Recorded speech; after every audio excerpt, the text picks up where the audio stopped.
Prudy Bertolino. And I'm Peter Pape. Welcome to the Video Quarterly of Decorative Painting. On this issue of the Video Quarterly, our first stop is Sister Bay, Wisconsin. There we'll visit with Pipka and see her project demonstration in acrylics, a wonderful old world Santa. Our second feature is very special. A look at one of the most influential decorative artists of the last few decades, the late Joyce Howard.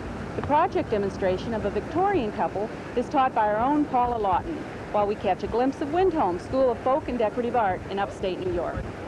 Finally, we'll head to Tulsa, Oklahoma, the home of Helan Barrick. Her fascinating project demonstration in oils is called Quiet Moments, and we think you'll enjoy it very much. Helpful products and painting ideas and lots more coming up on the Video Quarterly. But first, we take a trip to Sister Bay, Wisconsin, a beautiful vacation land. Vacation land? Where people are swimming. Swimming? In picturesque Door County. Door County, Wisconsin? And now, here's Pipka. I got started in painting when I was a young divorced mother. My own mother had been in Germany at that time and sent me boxes of wood and books on folk art painting. And I'll never forget the thrill when I opened the package on my dining room table and here was paint, brushes, wood, and I haven't put down my paintbrush since then. And since then, Pipka has become a very popular decorative artist. She lives with her husband, Ollie, on the Door Peninsula between Green Bay and Lake Michigan.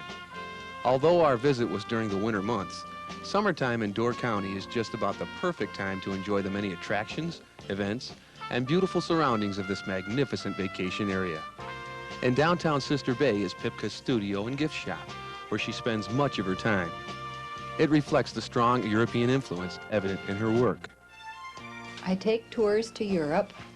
I take teaching tours where you can study folk art with several different teachers in Bavaria and Germany and Switzerland and Austria. It's one of the most exciting things that I do, to be able to share the folk art of those countries with students from our country. The exchange is magnificent. You learn about their families, their friends, their art, their recipes, and it's a great cultural exchange. We both loved Europe. I think we spent the last 6 Christmases in Garmisch, and I love to stay there, and her mother's a Berliner, and although she's Czech, and so she has her roots in Munich and Berlin, and she goes all over in that area. Someday we would like to live over there 6 months out of the year. For most people who have come to know her, there's one question foremost in their mind. How did she get the name Pipka? Pipka is a Czechoslovakian nickname that means little yellow chicken. I was born during the war, and at that time there was a lot of bad water, so a lot of the babies were born with jaundice. And my mother had me in a Catholic hospital, and the nun brought me in all wrapped up and said, "Here's your little Pipka." Pipka has 2 grown children, John and Angie. And now that Ollie is retired, she is devoting more time to her goals of enlarging her studio for teaching, expanding her Santa designs, and developing her successful career as a decorative artist. To me, being successful is doing what you love. And to be able to paint all day and come to my beautiful shop and see all the wonderful things that I love and meet the friendly people that are associated in this kind of business it's almost incredible that you get paid for doing this kind of work. If you follow your heart, you'll be successful. For her project demonstration, Pipka has chosen this old world skating Santa. As with all project demonstrations, please refer to the program guide for detailed directions. Pipka has already completed steps 1, 2, and 3. These include base coating the face, the coat and cape and dress, and the cape lining. I'm mixing ultramarine blue and hooker's green and quite a bit of white. This is our snow color.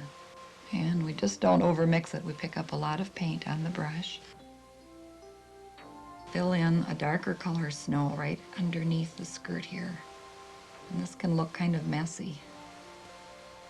Don't worry about the skates, we'll have to fit those back in. You want to work wet on wet, so you're using thick paint. Don't have to be careful with this at all. And then just wipe off the brush and pick up a lot of white and work the white towards the bottom of the piece. There's still some of the green color on your brush, so you will get a green cast to the snow even as you're moving down with the white here. And you're just blending wet on wet. It's still wet and it all blends together real nice. You don't want to do this slow. You don't want to be careful. You just want to have some freedom in your arm and just go back and forth, even letting some ridges show. It's actually ice. We've been calling it snow, but it's ice. Step 5 is completed by outlining the facial features. I'm going to thin the mixture that we just used for the outlining, and with this thin wash we re-emphasize the areas that I outlined so that we're actually shading this part of the face. A little shadow under the eyebrow, a little shadow through the wrinkles at the forehead, and shadow all around the face. Now, depending on how dark your mixture is, you may only need to do this once or twice. I've added white to the flesh mixture and water, so we have a wash of a highlighting mixture, and we'll highlight the cheek area, under the eyes, the ball of the nose, coming down the nose. You can see as it dries the highlighting disappears, but if you do 2 or 3 layers of this, it'll just make his face jump right out. In between the wrinkles, just a touch on the lips. We'll do a very thin wash of permanent alizarin crimson and red oxide in water. Blot the brush on your towel to get off the excess color, and then let's put the color all into these shaded areas and around the cheeks. Santa's face can be rosy all over. It doesn't have to be just the cheek area.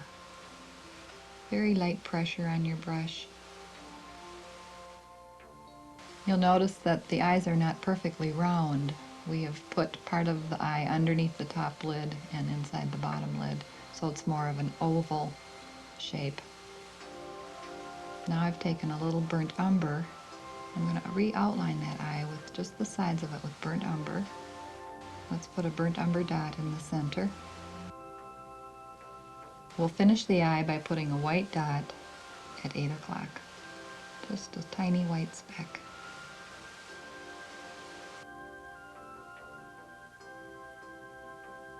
Fill in a small area to be shaded, first of all with your base color of your coat. Side load your brush with purple and begin shading on the wet base coat. Let's start shading this side of the cape, filling in with our base coat. Nice thick paint so that it stays wet while you're working. Side load your brush with purple and pull in the folds. Coming from where these gathers are at the hemline. It's just blending all by itself because it's still wet. The trick is to keep it wet while you're shading it. Pipka uses the same shading technique on the green lining as well.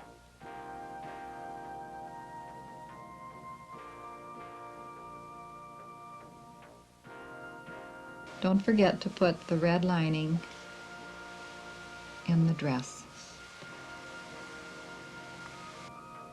Pipka highlights the green lining with a lighter green mixture and the wet-on-wet technique. Walk that highlighting just right back into the fold. This is permanent alizarin crimson with a little water in it. Highlight the coat with this wash. Just brings out the richness of the red. Try not to go over the areas that you've already shaded though. Tap this color onto the fur pieces, areas that have fur. You might want to pick up a little more Payne's Gray while you're doing that so it isn't quite so smooth looking. Bring some of the fur around the hem of the cape. Let's fill in the inside of this fold with a little darker value. And we finish up the fur.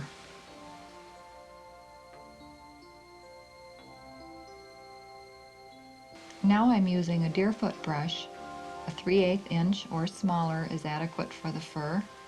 Dip the brush into the fur color. Pick up some white and then tap the brush on the palette. And now lightly tap the color onto the fur.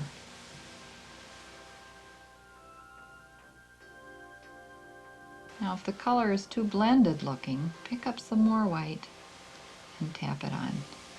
The whole idea is not to get this looking too smooth. You can always pick up more white or more gray.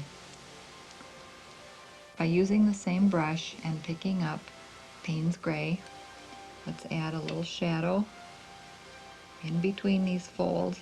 You can really play with this. It's a fun process. Fill in the beard with your ice mixture. Thin it down so that it's more of a wash, and use your number 6 flat brush just to fill it in. You'll also want to fill in the eyebrows. This is very thin paint. And let's make the mustache a little bit lighter so that we can distinguish it from the rest of the beard. We'll build the beard up in layers by adding white to this basic blue mixture so that it's a little bit lighter than the basic blue that we've put on. And we start pulling our strokes down. You can make a wave stroke by doing 3 or 4 strokes together that are S-shaped. That creates a wave. It's very important that the beard has a continuous wavy look. We're going to have to build this up several layers. This is just your first one, and it can be done rather quickly. It establishes the motion of the beard.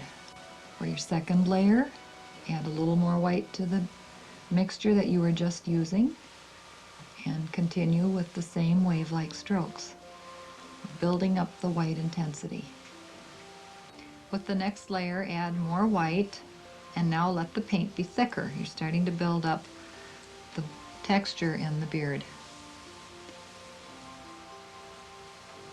And just put these white strokes here and there, starting to build it up, overlap a little so it looks like it's wispy around the edges. Start painting the final layer, which will be nice thick white paint.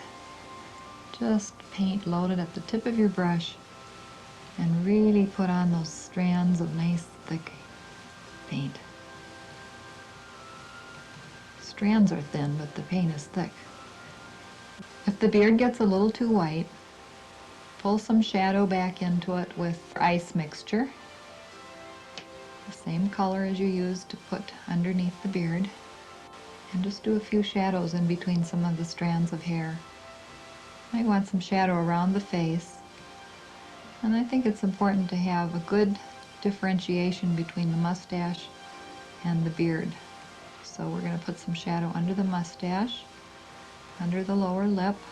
What you want to do is see a difference between the mustache and the beard, and also between some shadow in between your beard strokes. Mix Hooker's green and black to make a very dark green, and pat this color onto the tree with your number 10 flat brush. Use a lot of paint so that it has a lot of texture and will stay wet for the next step.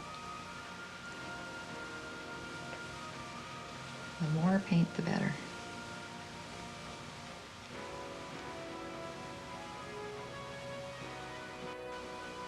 Now while it's wet, pick up some emerald green and just work that into certain parts of the tree. While it's wet, with your dirty green brush, pick up some white and just lay the white on top of some of the branches so it looks like snow. Pull the color up a little bit. Don't overmix, that's the trick. I've based the mitten and the belt and the skates in black, and I'll pick up a little white now and just work the highlight right into that wet black.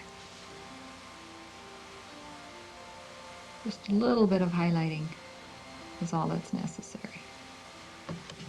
Come down and highlight the top of the boot a little bit, pulling some strokes in so it looks like folds in the leather. The soles of the skates are painted brown. The skate straps are the same color as the cape. The blades are gray. The tree trunk is painted brown and highlighted with white, and gray and white is tapped on for the skate pom-poms. I'm base coating the basket with burnt sienna using thick paint because our technique will be wet on wet. Now while it's wet, we'll be making little horizontal rows of raw sienna strokes. And these blend into the burnt sienna background. And it's very thick because this will give us the texture of a basket. Work some burnt umber to the right of each row. And pull it down. For the final highlight, pick up a little Turner's yellow and just put a little bit of that on the left-hand edge of each row.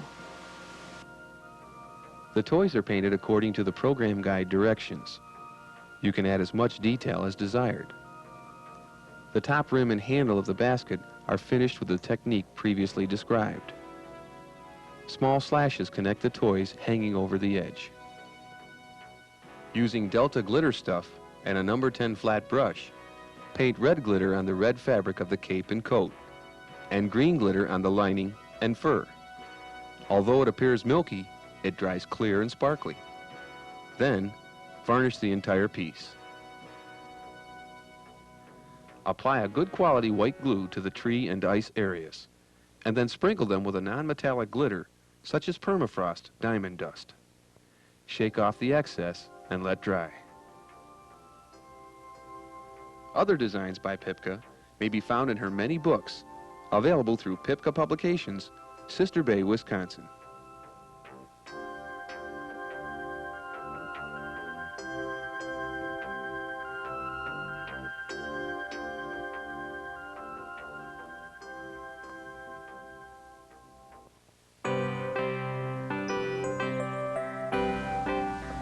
Hi, my name is Sandy Beers, and I'd like to tell you about our product called Marble Fix. Marble Fix is a powder. It's a new little wonder powder. When we add it to water, it thickens the water, it changes the viscosity, and allows the paints to stay on the surface. We're going to put 1½ to 2 teaspoons of Marble Fix in our base solution. We will need to let that rest at least 6 hours because it does not dissolve immediately. If it looks a little lumpy when you begin, that's normal. Next, we're going to take our paints, and I'm using Ceramcoat acrylic paints this morning. I'm thinning down my paints, 3 parts water to 1 part paint. We can also use the fabric dyes from Delta or the Chivas tube acrylics. Notice how the paint, when applied to the surface, just stays up on the surface. The colors do not blend together, but stay separate and distinct. You'll want to add more than just 1 layer of color onto the surface of your Marble Fix. Go for bright colors for a more dramatic result. Once you have the desired amount of color on the surface, we next take our comb, and this is just an ordinary hairpick comb. If you want a large pattern, you take the edge of the comb and just begin to swirl and design and create your exciting pattern. If we like the small patterns that you're seeing now, take the full width of the comb and just run it across the surface. The pattern that you see on the surface of your Marble Fix is the pattern you're going to get on whatever article you're going to marble. I'm going to take just an ordinary piece of fabric, lay it right on the surface, and voila, watch the magical results. Next, let's take a bracelet because wood is so popular right now. Anything that's round, you just submerge slightly under the water.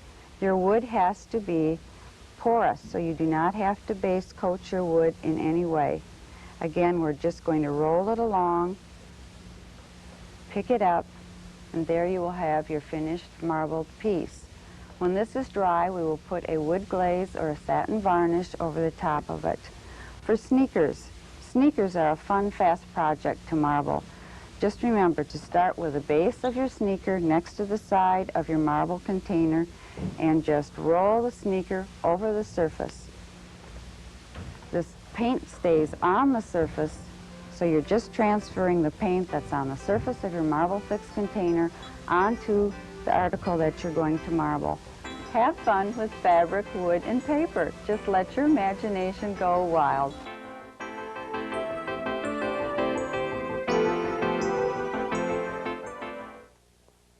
Our special feature takes a look at the life of Joyce Howard.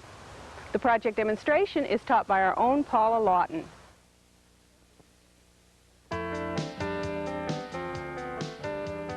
Joyce Howard was born in Montreal, Canada. Her family moved to New York when she was 7 years old. After graduating from the New York School of Art and Design, she started her career in the headquarters of J.C. Penney's Display and Art Department. In 1948, Joyce married Bob Howard, a commercial artist she met in art school. They had 2 children, Nancy and Fred. As busy as Joyce was raising a family, she still managed to work as a freelance artist and did graphic designs and illustrations for major corporations, such as travel brochures for airlines and cruise ships, also fashion designs and record covers. A long-term contract with American Artist Card Company enabled her to design some unique decorative Christmas cards in her own style. For the last 10 years of her life, Joyce taught her distinctive folk art style to students and teachers from all over the country in her studio home high on a hill in Oakland, New Jersey. She was also in great demand and traveled extensively giving seminars. Well, Joyce was such a wonderful artist. She instilled in me a lot of thoughts about shapes in design. I feel like she was just really going in the folk art field when her life ended. But she was a joy to know and to be around, and I loved her dearly. I was on a trip to New Jersey and had the wonderful opportunity to go to her home and meet her there and see a lot of her lovely work. And I told her at that time that I said, you just don't know what you are in for. When you go to convention, they are going to love you. And they did. You could see influence from several other artists maybe in her work, but her touch was what made her work what it was. It was a look that you still see a lot of it around today, but I credit her with being the one who started it, got it, you know, in front of us. She took from the old things she studied, and she did study, and created a new folk art. And I think today you see it in many, many of the folk artists that are popular in the country. You see her direct funnel of work. In 1984, Joyce and Bob discovered the beautiful little town of St. Augustine, Florida, the oldest city in the United States, and decided to settle there and open her art school by the ocean. She also planned to resume her landscape oil paintings and experiment with new designs and projects. Unfortunately, she only lived a short time in St. Augustine before her untimely passing. All through our lives together, she was fascinated by seagulls. And she often said that if she weren't a human being, she'd want to be a seagull, or if she, when her time came, she wanted to come back as a seagull.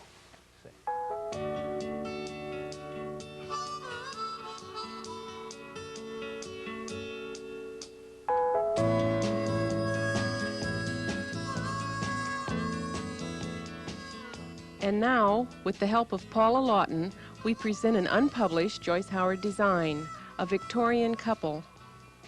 We've included both the plate design and the heart design in the program guide. Please refer to it for detailed directions. After steps 1 and 2 are completed, Paula begins with step 3. I'm going to dampen the face area with retarder. When you use retarder, you should be sure to have no water in your brush, because water and retarder really don't mix. I'm going to dab it in where I want it. Wipe my brush carefully. It's very important to not get into the water. and then just soften the edges.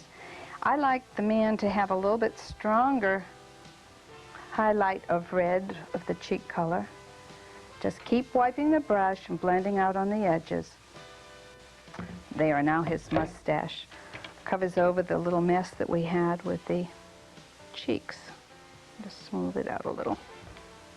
Pick up a touch of the orchid, the medium orchid, on my brush, wipe most of it off, and we just want a suggestion of the orchid on his eyelid.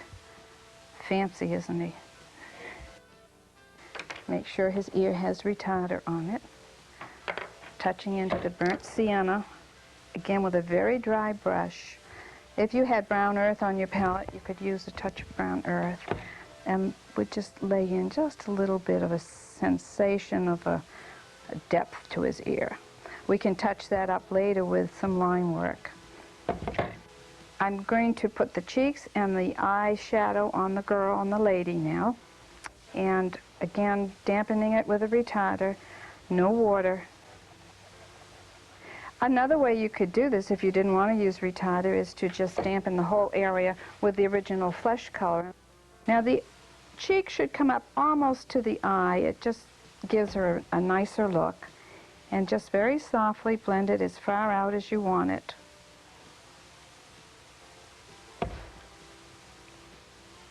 That same color is used to fill in the lips. And I'll go with just a touch more of the pink. With the eye on her, we're going to use just a touch of the slightly turquoise color. Dry brush again, not much paint on the brush, and just dab in a little. We don't want it to look like a painted hussy. And just soften it out. If you turn your brush in the paint to point it up, and then point it up on a clean part of your palette, you will get a very fine brush stroke, which works very nicely, and you don't have it as heavy. Because fine detail really looks nice if it's not too fat. The brush has to have a nice point on it.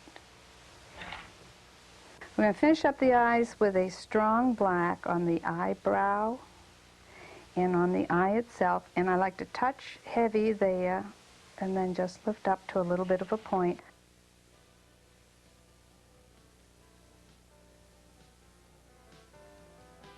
Using both the hair color, which hopefully you have retained, and the scarf color, lay in some scrolls for his hat.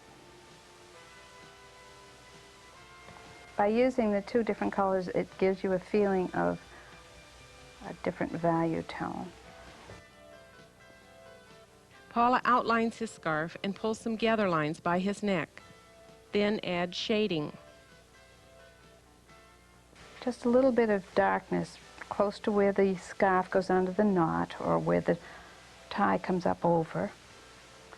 And I've put a little, just streaked a little in the scarf itself to make it look like it's gathered. A little bit more up by his chin. I'd like to put just a little bit of shading in the base of the hat brim by using the very darkest value. The hat has been based with the medium value. And with a dry brush, I'm just brushing in a little of it right at the very base and up a little on the side of the bonnet. Touch of that under the knot, on the bow. And on the bow, I did use some line work in the dark value to give it a gathered look. And I wanted to separate one bow from the other. Paula adds an inner bonnet shading using retarder and the medium value purple. The fur look on the bonnet is achieved with a wet-on-wet technique by first repainting a small area at a time with the base coat color. With the dirty brush, pick up white and dab on the highlight, working loosely. Wipe the brush and continue in this manner. Don't overmix. Some final outlining completes the collar and hat.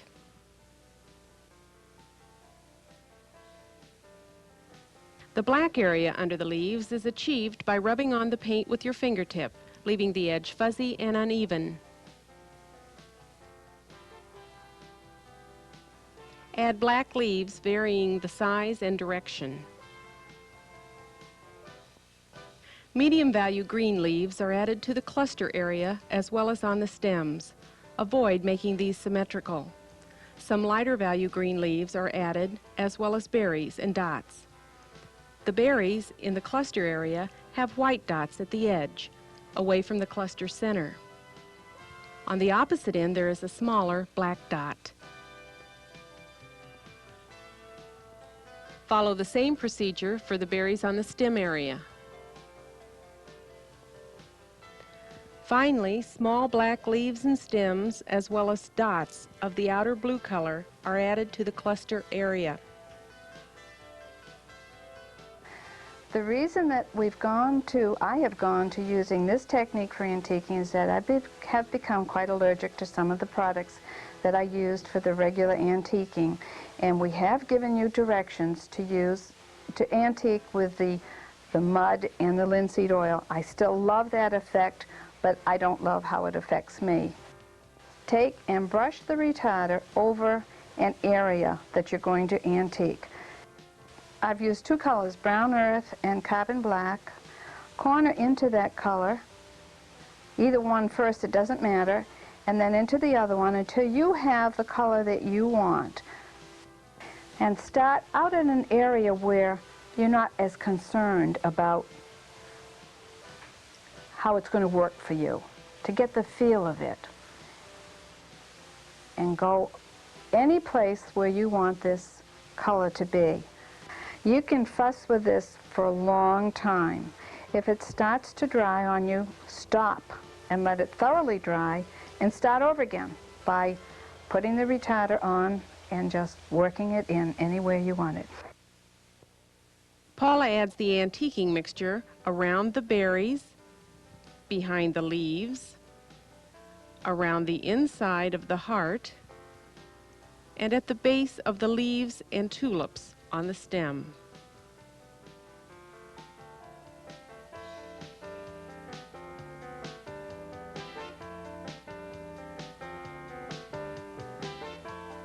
Paula Lawton, once a student of Joyce Howard's, has been a decorative painter since 1976. She's traveled extensively to study with many nationally known teachers, and she also enjoys teaching others.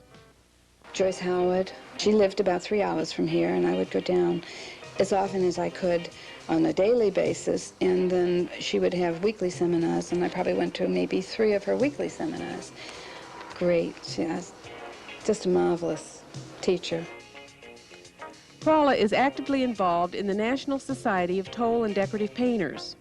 She has taught at 4 national conventions and has served on the nominating committee as well as the education committee. Paula, along with her husband Bill, make their home in upstate New York. Windholme is a decorative painter's paradise, surrounded by natural beauty, offering serious painters a chance to learn from nationally acclaimed teachers. Each year, Windholme hosts between 6 and 10 seminars, attracting students from all over the country who come for a relaxing mini vacation, while at the same time expanding their skills and styles. The seminars are conducted by nationally recognized decorative artists like Donna Bryant, Gary Albrecht, and Brenda Stewart. For information about seminars at Windholme, refer to the program guide.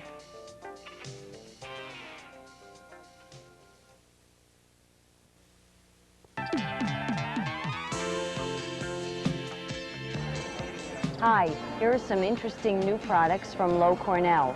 The first is our Tight Spot Detailer, which is the Series 7670, designed to get into hard-to-reach places, areas that are not able to be reached by a regular-sized handled brush.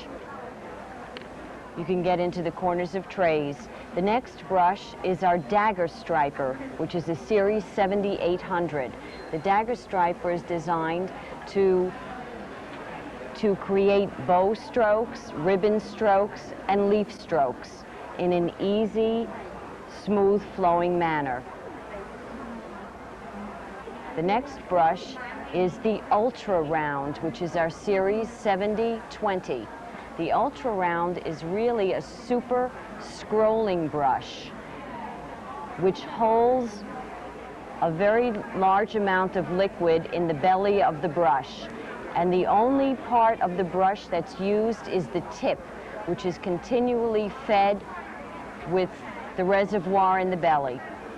Our fourth is the rake brush, which is a unique design exclusive to Low Cornell. The rake brush is split so that you can create beautiful strokes for grass and bamboo, hair, haystacks. And this is a unique design. Our rake brush is Series 7120.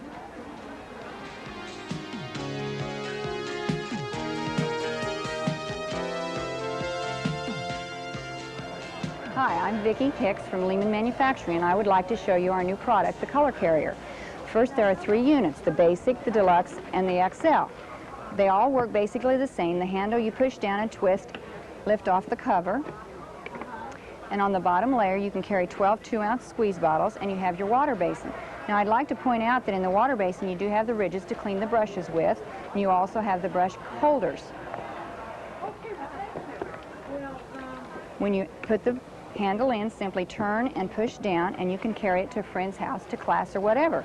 Now, the deluxe version works basically the same way. Lift up the lid, take off the cover, and now you can carry 30 2-ounce squeeze bottles. You still have the water basin in the bottom layer, the 12 2-ounce squeeze bottles, and then you have an additional 18 on top, and it goes together the very same way.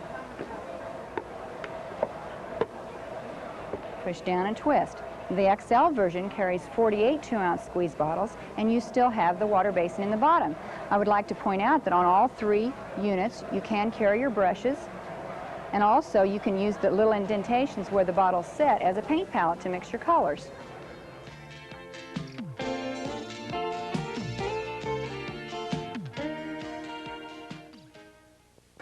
Our next segment of the Video Quarterly will take you to Tulsa, Oklahoma, for a visit with Helan Barrick. Helan Barrick is one of the most popular decorative artists in the United States today. She lives with her husband, Frank, in Tulsa, Oklahoma. Their family includes 6 children and several grandchildren. Her Whippersnapper series, depicting her wonderful style of painting, has enjoyed much success over the years. Perhaps it's due in part to the way she portrays characters through the faces she creates. There's something about painting that quite often you feel is coming through, and it's particularly true in faces. You can't paint a tomato and have it really express, you know, a thought as much as when you paint a face. And when you paint a series of faces, where there's several in a given project, it seems different feelings come through with each one of them.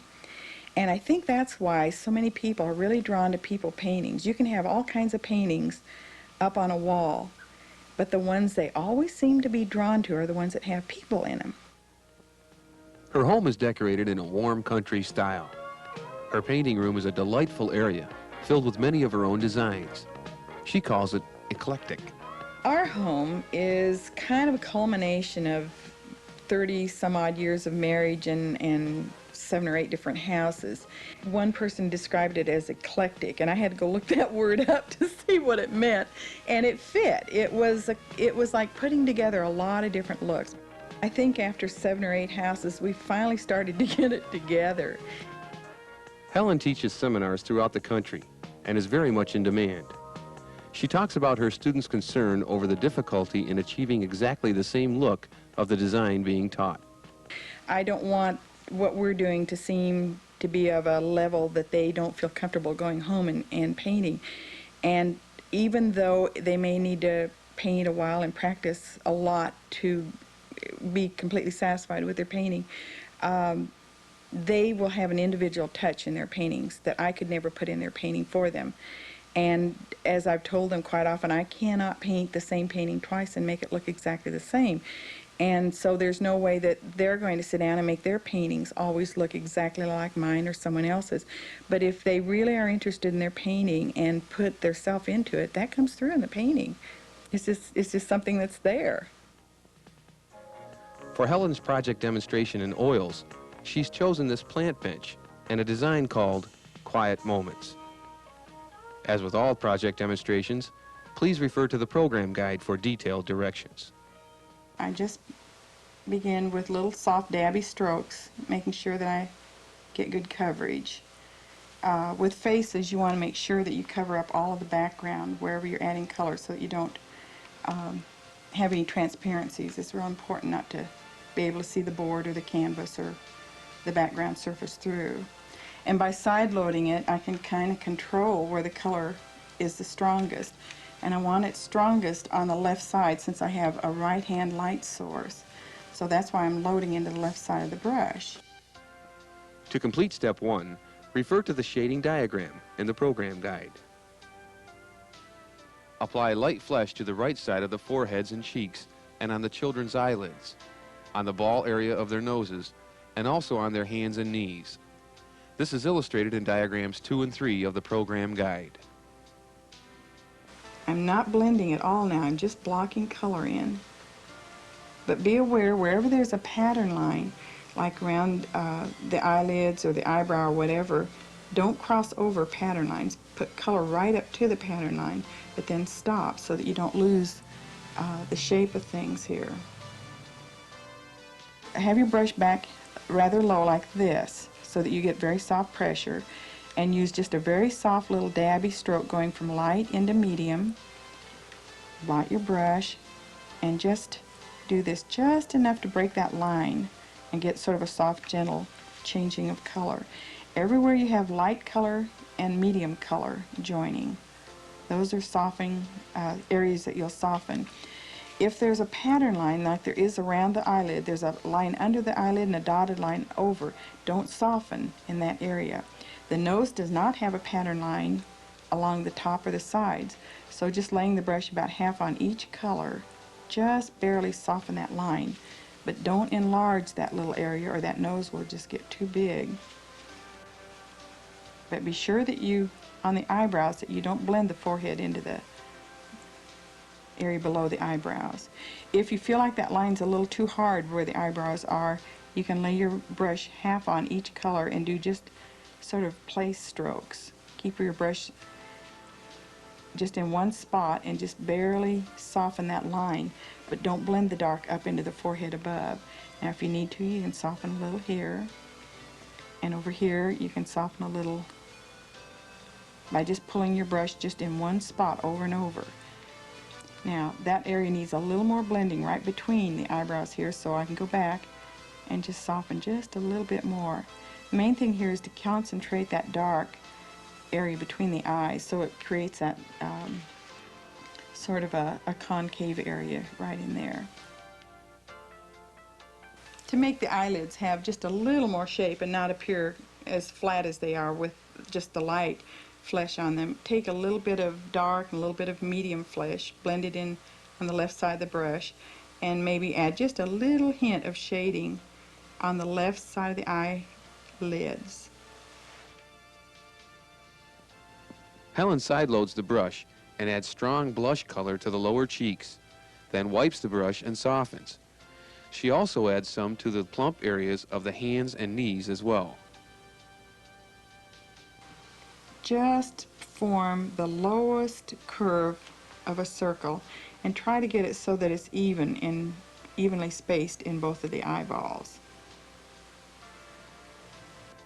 With thinned burnt sienna, go over the pattern line on the lower eyelid and feather gentle lines for the eyebrow.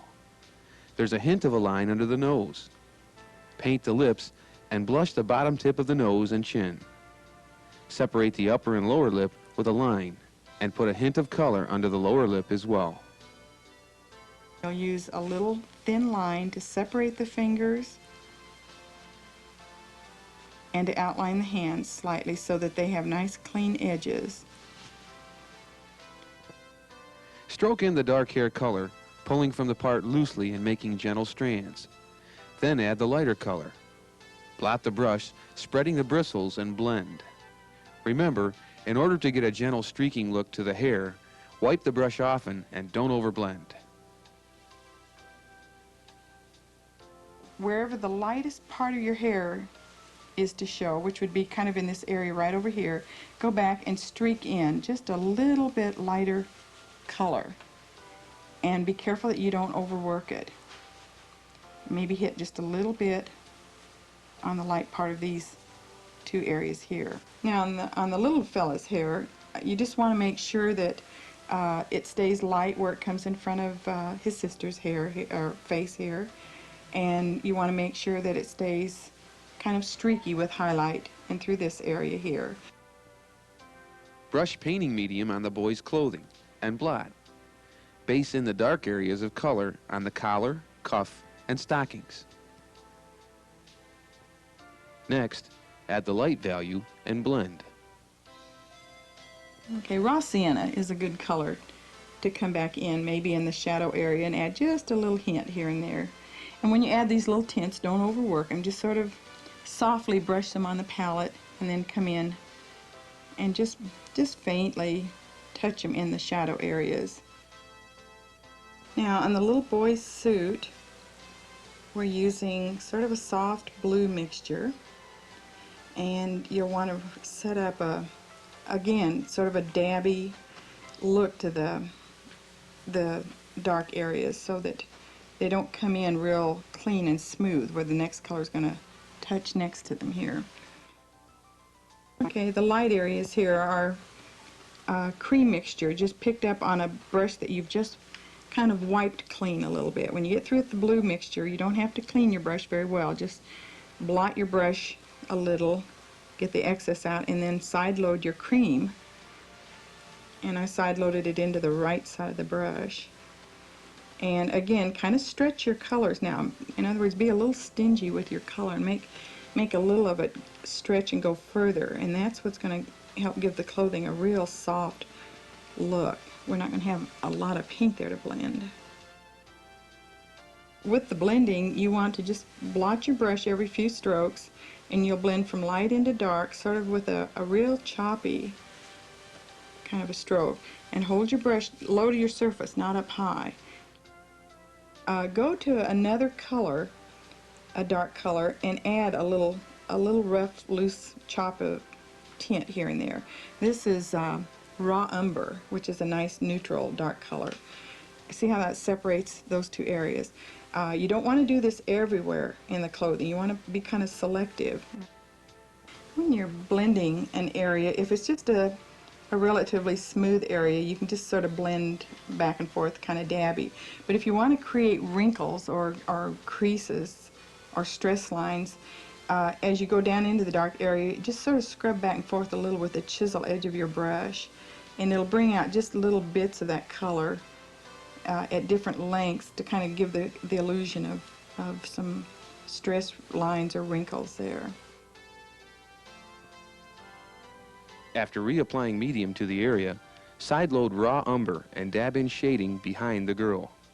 This helps to define the area of the girl's red dress.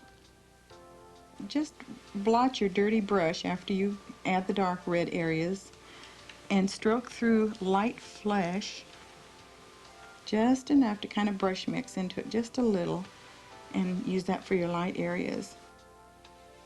For the blending on this dress, you're going from a very light color into this deeper red, so you'll want to be sure to go into the red and then back into the lighter color just a little, but keep your brush fairly wiped dry so that it's not carrying lots of paint. Try to keep your deep areas very, very deep. Initially light into dark and then back and forth. Try to keep it as dabby and sort of mottled looking as possible. For the book, just use sort of a real deep, kind of a dirty old color. This is raw umber and raw sienna. And you want the book to look very old, like it's been used a lot. And it's sort of what we call a loved book. It's been looked at a lot. So you want to use the color anywhere there should be a shadowy area, such as from the fingers. And then you'll also want to use the chisel edge to come under the pages to kind of separate them just a little bit. And the book cover is the same color. You really don't want to define the book cover as a different color here as much as just a darkened area. And I like to use a flat brush and use a chisel edge to do this. You could use a liner brush for the same effect. As soon as you get the dark areas in, just kind of blot your brush a little bit and stroke through just a tiny little bit of cream and kind of fill in the large area, and then use the chisel edge to kind of scrub a little in the light areas. And you can even kind of blend it as you go, because you don't want this book to be real defined. You want it to say that it's a book, but you don't want it to be a highly painted book. For the shoes, the darker shading is a side load of transoxide brown. Then it's blended forward for the lighter areas. The soles are the same color with a touch of black, and finished with line work. The red bow in the girl's hair is painted in the same manner as her dress. Okay, on the bench, the main thing is to establish or set up your shadow areas behind the children or behind their legs and so forth, and then just carry the color out a little ways to kind of put a little wood tone in the rest of the bench, sort of like we did on the shoes. My brush is just a little bit damp from cleaning it, so I need to blot it a little better. The main thing here is just pretend like you're sort of staining the wood, like this is a stain bench and you're just more or less staining. And if you have to, you can do just a little thin outlining on the bench where it needs it, maybe on the edges of the legs or the arm, wherever it needs a little more color to clean up an edge. There is also a shadow or dark color under the bench to kind of make this background part in here go back away from the little guys. But the main thing I wanted to be careful here was that I didn't come around and outline the bottom of their feet. If you keep the feet kind of hanging out here in midair, it makes them look as though they're hanging free. That little guy sitting on the bench. So whatever shadow you put in underneath the bench, keep it right up under the seat, but let it fade out as it comes out into the open air. Come back with your liner brush and add maybe just a little bit more detail to the hair. Maybe bring down a little wispy, kind of add a few little loose wispy touches where it comes over the clothing. After scrubbing in some color to the side of the bench, add some hints of ground by the bench legs and under the girl's foot. Add some wisps of grass, then dab in some suggestions of color with the corner of the brush. Do some foliage coming out of this tree and bring in just enough to kind of get a feel.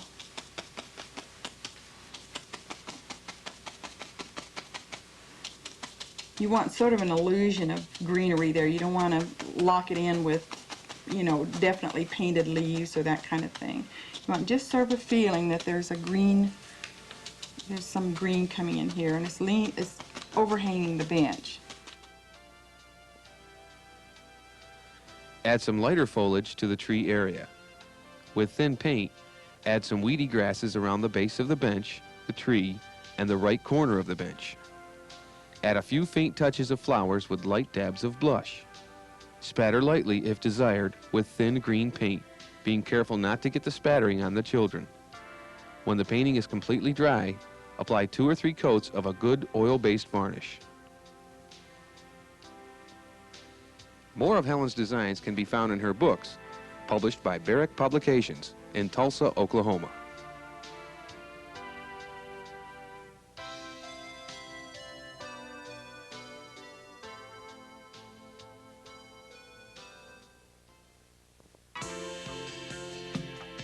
A helpful hint for using crackle medium came to us from Maureen Fisher of Rye, New York.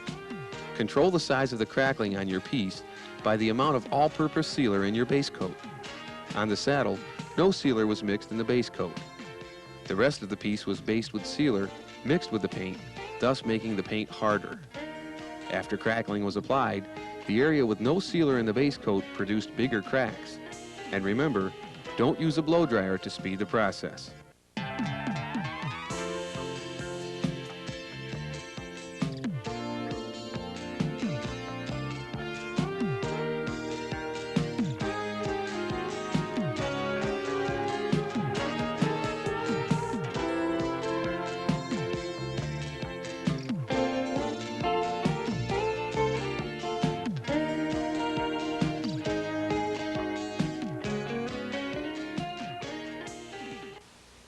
We want to thank all of you that sent us your suggestions and comments. We love to hear from you.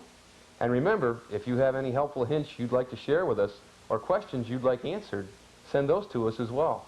For information on conventions across the country or seminar schedules of your favorite artists, send us a self-addressed stamped envelope. We'll be happy to send it to you. So until next time, Prudy and I wish you all the best. From the Video Quarterly of Decorative Painting, bringing the world of decorative painting home to you.